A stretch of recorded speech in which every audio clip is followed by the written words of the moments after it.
5분 후의 세계. 작가 무라카미류. 6편. 월드 도쿄. 마스자와 소이가 오다기리를 여기까지 배웅해 주었다. 그는 2년 전 개통된 새로운 터널에 대해 설명했다. 저도 아직 타본 적 없어요. 차량은 두 사람이 나란히 앉을 수 있는 크기였고 최대 6명까지 탈 수 있었다. 유선용 선두 차량은 제트코스터를 연상시켰다. 오다기리는 와카마스와 소총분대 소속 미즈노 소이에게 소개되었다. 와카마스는 오다기리와 악수하며 자리에서 일어났지만 곧 벤치에 앉아 헤드폰을 쓰고 무릎 위에 소형 신시사이저를 두드렸다. 마치 아이가 장난감을 만지작이거나 어머니가 갓난아기를 다루는 듯한 모습이었다.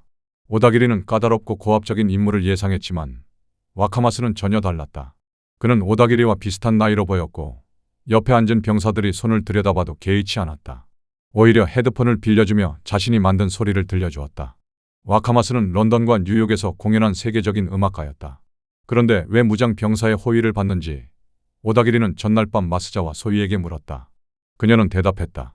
웨스트 범베이 슬럼 한복판에서 콘서트를 열기 때문이에요. 유엔군이 중지를 요구했지만 무슨 일이 일어날지 몰라요. 반년 전부터 준비가 진행되었고 국내외에서 관객이 모이고 있어요. 중지할 수 없고 와카마스도 원하고 있어요. 소총분대는 미즈노 소이를 포함해 9명으로 구성되었다. 분대장은 턱수염을 기른 가슴팍이 두꺼운 다케이라 중사였다. 그는 호위 임무의 지휘관이라고 설명했다. 병사들은 모두 야전복의 완전 무장이었다. 중사는 로켓 발사기, 소총, 전자동 유탄 발사기를 메고 있었고 미즈노 소이는 소총 외에 짧은 산탄총을 허리 케이스에 넣고 있었다. 미즈노는 20대 초반으로 보였고 가끔 부침성 있는 표정을 지었지만 몸집은 축구 미드필더처럼 단단했다. 차량 점검이 끝나자 미즈노 소이 이하 병사들은 순식간에 정렬의 차례로 탑승했다. 오다기리는 마스자와 소이와 악수하며 무언가 선물하고 싶었지만 아무것도 없었다. 오히려 마스자와 소이가 워크맨 크기의 기계를 건넸다. 디지털 자력계예요. 터널 공사에 쓰던 걸 빌려왔어요. 복잡한 자석이라고 생각하면 돼요. 온으로 하고 검은 단추를 누르면 숫자가 나와요. 돌아갈 장소를 찾을 때 사용하세요. 보통 2.5나 2.7 정도지만 그 장소는 아마 엄청난 숫자가 나올 거예요. 오다기리는 와카마스와 나란히 앉았다. 안전벨트가 달려 있었다. 마스자와 소이가 손을 흔들며 배웅했다. 제트코스터 같은 차량이 움직이기 시작했다. 와카마스가 말을 걸어왔다. 과연 빠르군. 차량 안은 좁아 신시사이저를 무릎에 놓을 수 없었다. 2시간이면 도착할 것 같군. 이제까지의 절반이야. 와카마스는 낮고 불명료한 목소리로 소곤거렸다. 병사들은 모두 잠든 듯했다. 쉴 수 있을 때 쉬는 습관이 배어있는 모양이었다. 터널 내부는 어두웠고 천장의 조명은 일정한 간격으로 설치된 형광등이었다. 와카마스가 말했다. 졸리면 졸립다고 말해. 말 걸지 않을 테니. 그는 짧은 머리에 흰 와이셔츠, 검은 브이넥 스웨터, 주머니 많은 카키색 바지, 목이 긴 구두를 신고 있었다. 어딘지 외로워 보이고 늘 먼 곳을 바라보는 듯한 눈이 인상적이었지만 음악가보다는 병사처럼 보였다. 오다기리가 졸리지 않다고 하자 와카마스는 중얼거렸다. 잘 됐어. 그래도 나는 잘 잠들기 때문에 이야기가 무르익어도 내가 자고 싶어지면 거기까지 해줬으면 좋겠어. 오다기리는 소리 없이 웃었다. 와카마스의 세세한 확인이 이상하게 느껴졌다. 그는 무표정하게 밀폐된 바람막이 유리를 통해 어두운 바깥을 바라보았다. 자네 얘기는 사령부로부터 들었어. 별개의 세계로부터 왔다고? 오다기리가 끄덕이자 와카마스가 이어 말했다. 나도 48인 위원회에 들어있어. 그래서 여러 정보가 들어와. 자네가 있던 세계에도 모차르트는 있었나? 있었습니다. 그런가? 와카마스는 시선을 신시사이저로 옮겼다. 내 음악을 들었으면 좋았을걸. 들었습니다. 와카마스가 놀란 표정으로 물었다. 어디서? 오다기리가 장소와 상황을 설명하자 그는 몸을 비틀며 물었다. 그래서 어땠어? 그런 드비시는 들어본 적이 없었습니다. 소리가 번쩍번쩍 빛나서 눈에 보이는 것 같았습니다. 와카마스는 어린애처럼 기뻐하며 몇 번이나 확인했다. 정말? 정말? 정말? 그건 정말 기쁘군. 연주할 때도 작곡할 때도 생각하는 건 자네가 말한 것처럼 구체적으로 눈에 보이고 만질 수 있을 것 같은 음과 그 이어짐을 만들고 싶다는 거야. 그는 아버지가 터널 기술자였다며 이야기를 이어갔다. 아버지는 터널을 만들었지. 어릴 적 현장을 보여주곤 했어. 지금은 레이저를 쓰지만 옛날엔 차감기나 인력으로 팠어. 차감과 폭파는 기본이야. 안반을 폭파하려면 폭파공이 좌우 대칭의 아름다운 배열로 늘어서야 해. 신발혈, 관혈, 다혈, 스케혈, 그 배열이 DNA 모델처럼 아름다워. 연약한 집안에는 버티물기 필요해. 나무로 만든 버티물기나 강제 아치형 버티묵도 건축 같아. 의령 플라스틱도 버티묵 재료로 개발된 거야. 아버지는 말했지. 여분도 모자람도 없어야 한다고. 좋은 터널은 인간이 판 게 아니라 원래 거기에 있었던 것처럼 보여. 나는 그런 음악을 만들고 싶었지. 그는 모차르트를 언급하며 말을 이어갔다. 알기 쉬운 건 모차르트야. 특히 20번부터 27번 피아노 협주곡. 여분도 부족도 없어. 모차르트가 만든 게 아니라 어디선가 찾아온 것 같아. 피아노를 시작하고 모차르트를 들으며 이런 게 있다면 더 필요 없지 않나 했어. 누구나 그렇게 생각할 거야. 완벽을 음악으로 표현한 것 같으니까. 하지만 모두가 거기서 멈췄다면 드뷔시도 베르디도 바그너도 없었겠지. 와카마스는 프랑스 영화 감독 고다르를 떠올렸다. 작년에 고다르가 언더그라운드에서 다큐멘터리를 찍었어. 그는 영상을 조합한다고 했지. 폭파공의 배열도 버티물개 형태도 조합이야. 조합 방식은 무한에 가까워. 모차르트와 다른 조합도 있을 거야. 단순한 조합에서 시작해 점점 복잡해지지. 아이디어가 번쩍 떠오르는 게 아니라 아버지가 했던 것처럼 지질과 터널의 길이를 계산하고 수학을 풀 듯 명확해지는 거야. 그때 쾌감도 흥분도 없어. M16으로 적을 저격하는 게 만 배 재미있지. 그는 음악이 출현하는 순간을 묘사했다. 어떤 순간이 와. 막을 수 없는 순간. 조용한 호수에서 공룡이 나타나듯 음악이 출현해. 만들거나 완성되는 게 아니라 쭉 거기에 있었던 게 모습을 드러내는 거야. 나는 머신이 되어 형태를 부여하는 거로 족해. 그 출현의 순간이 스릴이야. 나는 병사지만 M16이나 AK로 쏘며 상대 머리가 멜론처럼 날아갈 때도 스릴이 있지. 하지만 음악이 출현하는 순간이 더 굉장해. 전쟁과 좋은 승부일지도. 오다기리는 와카마스의 말을 절반 정도만 이해했다. 하지만 그는 알기 쉽게 설명하려 노력했다. 오다기리는 생각했다. 이 사람이 그 드뷔시와 복잡한 비트의 발레 음악을 만든 거라고. 그는 특별한 영감이나 제작 공장이 있는 게 아니라 형체 없는 것에 형체를 부여하려는 의지를 가진 사람이었다. 그 의지는 오다기리에게 빛나는 음처럼 보였다. 와카마스가 말했다. 콘서트에서 신곡을 연주할 거야. 리하르트 슈트라우스의 메타모르포젠에 비트를 붙였어. 1시간짜리 크레셴도야. 치밀하고 압도적일 거야. 그 말을 끝으로 와카마스는 잠들었다. 형광등만이 일정한 간격으로 터널을 밝혔다. 오다기리도 눈을 감았지만 마스자와 소유의 모습이 떠올라 잠을 이루지 못했다. 그녀의 하얀 팔, 샌들 소리, 페디큐어 없는 발톱, 분홍 스웨터 너머의 실루엣이 2000m 지하에서도 그를 감상의 소용돌이에 빠뜨렸다. 그는 자력계를 꺼내 스위치를 켜고 검은 단추를 눌렀다. 2.47338이라는 숫자가 떴다. 그는 그 숫자를 오랫동안 바라보았다. 와카마스의 팔꿈치에 찔려 눈을 떴을 때 기묘한 분위기의 플랫폼에는 이미 병사들이 총을 들고 경계태세로 정렬해 있었다. 미즈노 소위의 부대와 별개로 20명 가까운 병사들이 완전 무장으로 서 있었다. 역의 경우 부대 1터였다. 바람막이가 열리고 와카마스에 이어 내리자 한 병사가 방독면을 건넸다. 와카마스가 말했다. 천천히 들이마시고 강하게 내쉬면 돼. 고무 냄새와 감촉 속에서 시야는 좁아졌고 숨소리가 증폭되어 들렸다. 오다기리 일행이 탄 차량에는 나무 상자와 금속 상자가 쌓여 있었다. 장갑을 끼며 미즈노 소위가 다가왔다. 미나미 후지에 간다고 했지. 콘서트 후에 우리가 동행할 거야. 콘서트까지 같이 있어줘. 와카마스가 오다기리의 어깨를 가볍게 두드렸다. 잘 됐어. 굉장한 크레셴도를 들을 수 있겠군. 플랫폼의 공기는 서늘하고 축축했다. 콘크리트 바닥은 젖어 있었다. 마스자와 소위의 모친이 밤사이 세탁해 말려준 스니커는 쾌적했다. 잠시 걷자 형광등이 백열등으로 바뀌었고 무언가에 터였던 듯한 넓은 장소가 나타났다. 바닥은 미끄러웠다. 기름인지 이끼인지 엉거주춤 걸어야 했다. 와카마스가 말했다. 화학 병기로 습격당한 게 아냐. 오래된 지하 공장이야. 가스가 조금 생겨날 뿐이지. 천장은 높아졌다 낮아졌다 했고 물이 새는 곳도 있었다. 병사들은 소리 없이 걸었다. 발소리도 무기가 스치는 소리도 없었다. 전투복 천이 맞부딪히는 소리만 희미하게 들렸다. 중사가 선두, 미즈노 소위가 후미에서 빠르게 걸었다. 오다기리는 미끄러지지 않으려 뛰어야 했다. 오른쪽엔 거대한 탱크들이 늘어서 있었고 구불구불한 파이프로 연결되어 있었다. 하지만 탱크와 파이프는 녹으로 덮여 찢어지고 뒤틀렸다. 물이 괴인 바닥, 찢어진 탱크 밑에서 쥐들이 우글거렸다. 수천 마리 갓난아이가 젖을 빠는 듯한 소리가 났다. 파이프 무더기가 무너지며 둔탁한 금소금이 울렸다. 쥐들이 움직이기 시작했다. 오다기리는 저 무리에서 벗어날 수 없다고 생각했다. 미즈노 소위가 멈춰 서서 병사에게 신호했다. 엎드려. 섬광탄이다. 와카마스가 오다기리의 어깨를 눌렀다. 신시사이저를 옆에 두고 먼저 몸을 낮췄다. 오다기리도 엎드렸다. 장갑을 빌리지 않은 후회가 밀려왔다. 지면은 섬뜩했다. 이끼와 곰팡이가 겹겹이 썩은 듯한 촉감이었다. 눈높이가 낮아지자 쥐의 윤곽이 선명해졌다. 혹투성이 표면, 뻣뻣한 털, 비 내리는 수면 같은 꼬리, 백열등에 비친 이빨이 번뜩였다. 와카마스가 귓가에 외쳤다. 눈 감아. 병사가 쥐떼 코앞에 섬광탄을 쏘았다. 화약 냄새가 퍼지고 오다기리의 눈 안쪽이 오렌지빛으로 물들었다. 모든 감각을 잃은 순간 팔이 잡아당겨졌다. 가자. 섬광탄 파편이 물 웅덩이에서 치직 소리를 내며 타들어갔다. 쥐들은 패닉에 빠져 뒤엉키며 달아났다. 토끼만 한 쥐가 다가오자 병사가 군화로 쳐날렸다. 지하 공장을 빠져나와 완만한 오르막 통로에 들어섰다. 미즈노 소위가 방독면을 벗도록 허가했다. 입구엔 보초 병사 둘이 서 있었고 벽쪽 위장 스위치를 눌러 형광등이 켜졌다. 통로는 점차 좁아졌고 두세 갈래로 갈라지는 지점마다 콘크리트로 두껍게 발라진 벽과 회색 금속문이 나타났다. 핵 대피오 같았다. 오다기리는 와카마스의 말을 떠올렸다.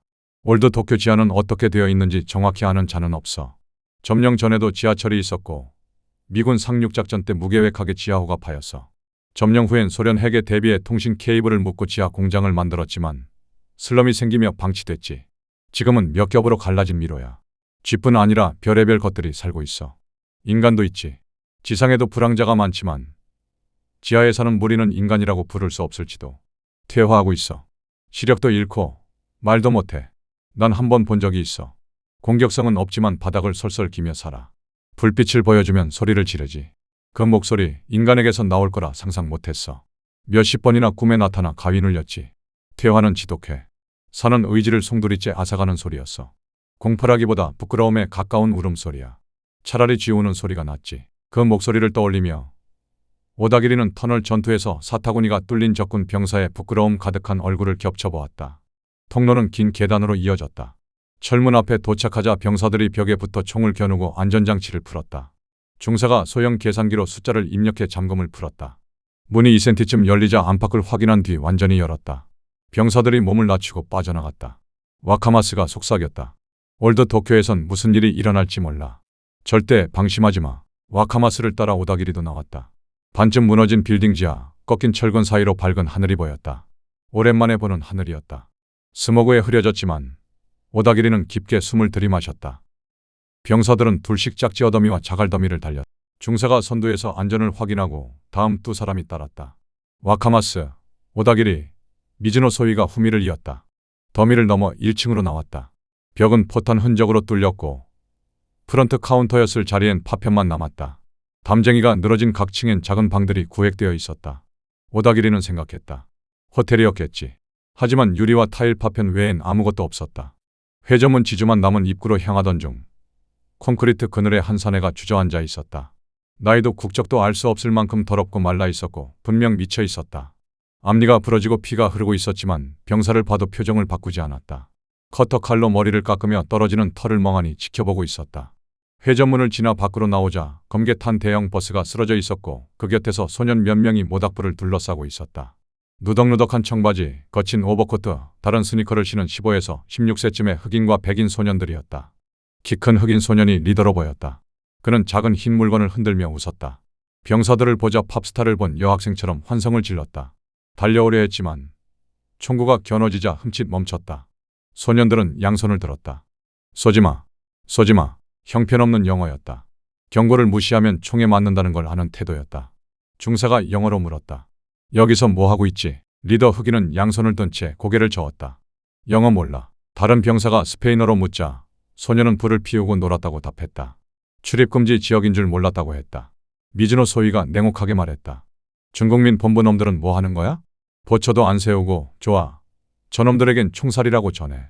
스페인어가 전달되자 소년들의 눈이 커졌다. 일제히 울부짖으며 너 하며 울었다. 하지만 회색 머리의 작은 백인 소년은 달랐다. 그는 소리 없이 얇은 미소를 띠며 병사들을 바라보았다. 홀쭉한 볼, 어두운 회갈색 눈동자. 오다기리는 단번에 알아봤다. 이 아이는 무리 속에서 늘 괴롭힘당해왔지만 굴복하지 않고 복수를 기다리는 기지가 있는 아이였다. 위기일수록 침착해야 산다는 눈빛이었다. 미즈노 소위가 명령했다. 소년들의 손을 머리 뒤로 깍지 끼게 하고 무너진 벽 앞에 세웠다. 두 백인 소년은 공포로 오줌을 쌌다. 세 병사가 소총을 겨눴다. 소년들의 등이 경련했다. 회색 머리 소년이 입을 열었다. 호텔, 불황자, 많이 미친 사내, 많이 도망쳤다. 많이 불황자, 도망쳤다. 긴 침묵이 흘렀다. 한 소년이 혈색을 잃고 쓰러졌다. 미즈노 소위가 중얼거렸다. 어쩐 일인가. 그는 담배를 꺼내 리더 흑인 소년에게 건넸다. 다시는 여기에 들어오지 마. 스페인어로 통역되자 소년들은 믿을 수 없다는 표정으로 담배를 쥐었다.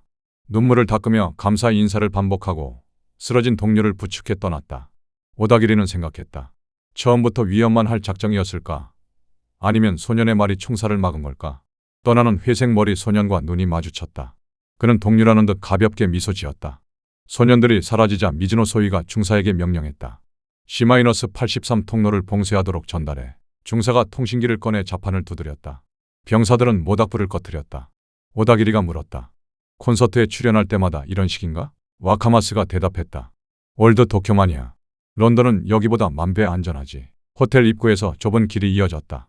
양옆 빌딩의 유리창은 모두 깨졌고 벽에는 곰팡이와 부서진 시멘트 냄새가 떠돌았다. 바닥엔 휴지나 담배꽁초조차 없었다. 유리 파편, 콘크리트 조각, 철근뿐이었다. 길끝에 석양을 반사하는 거대한 빌딩이 보였다. 2층 창문에 일장기가 걸려 있었다. 와카마스가 중얼거렸다. 준국민 본부인가? 미즈노 소이가 냉소했다. 바보들이지. 일장기를 내걸면 뭐가 달라지나? 이곳 준국민들은 최저야. 빌딩 앞에는 수백 명이 모여 있었다. 작은 일장기를 흔드는 사람. 휠체어에 탄 일본인 노인도 있었다. 그들의 눈엔 눈물이 고였다. 와카마스와 병사들이 손을 잡자 노인들은 힘껏 끄덕였다. 무장한 젊은 혼혈들도 있었다. 소총, 기관단총, 수류탄을 지녔다. 오다기리는 생각했다. 브라질의 일본계 이민사회가 이런 분위기일까? 사람들은 만세를 외쳤다. 하지만 멀리서 지켜보는 슬럼 주민들은 무기력한 눈으로 서 있었다. 빌딩 안은 더웠다. 깨진 창문을 비닐로 막고 수십 개의 석유 스토브가 불타고 있었다. 홀에는 관계자와 군중이 가득했다. 차, 맥주, 콜라를 마시며 떠드는 무리들, 저널리스트, TV 취재팀, 조명 음향 스태프, 무장한 혼혈 청년들, 화려한 화장의 여자들. 아이들은 몰려다니다 쫓겨났다. 경비 책임자인 노인이 땀을 흘리며 보고했다. 유엔군은 콘서트 중지를 요청했지만 우리는 각 단체와 준비를 끝냈습니다. 수많은 구민이 이곳으로 오고 있습니다. 그는 말씀드리겠습니다. 설명드리겠습니다. 같은 이상한 일본어를 반복했다. 미즈노 소이가 인상을 찌푸렸다. 말합니다. 설명합니다로 충분하지 않나? 책임은 내 거야. 변명은 그만둬. 노인은 겁에 질려 고개를 떨궜다. 그때 와카마스의 매니저 파울로가 나타났다. 흐늘흐늘한 양복 차림의 동유럽인이었다. 소위님, 이스트 본베이 기업가 연맹의 총수들이 와 계십니다. 잠시 와카마스를 모셔가고 싶답니다. 기부금도 엄청나게 냈습니다. 뒤에는 캐시미어 코트와 이탈리아 구두를 신은 사내들이 서 있었다. 하지만 눈빛과 웃음은 불량배였다. 야쿠자 냄새가 났다.